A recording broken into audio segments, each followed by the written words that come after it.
আসসালামু আলাইকুম সকলোকে নমস্কাৰ মই যাবলৈ ওলাইছোঁ ডিব্ৰুগড় আপোনালোক সকলোৱে দুৱাৰ আশীৰ্বাদ কৰিব ৰাতিপুৱা 7টামান বজাত আমি অহা আগে শাহুমা আহিলে মোৰ ওচৰলৈ মোৰ গাত এনেকৈ পইচাও এনেকৈ পুৰাই আগবঢ়াই দিলে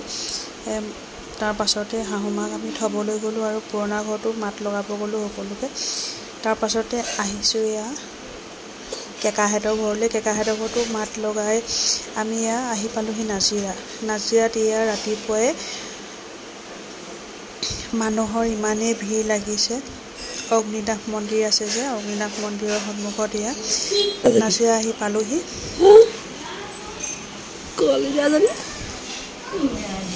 আমি এতিয়া নাজিৰাত জলপান খাম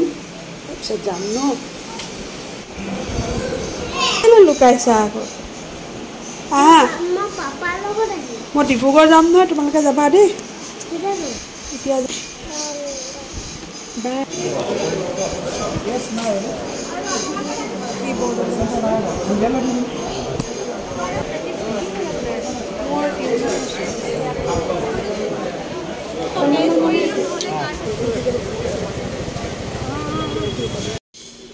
দিনৰ 12টামান বজাতে আমি আহি পালোহি ডিব্ৰুগড় ডক্টৰকো দেখুৱালোঁ সঞ্জীৱনীতে এডমিট হ'লোঁ ডক্টৰে সকলোখিনি টেষ্ট যি কৰাবলৈ দিছিলে গোটেইখিনি কৰা হৈ গ'ল আৰু দুটা টেষ্ট আছে ৰাতিপুৱা খালী পেটত কৰিব লাগিব আজিতো মই ভাত খাই দিলোঁ দুপৰীয়া সেইটো কাৰণে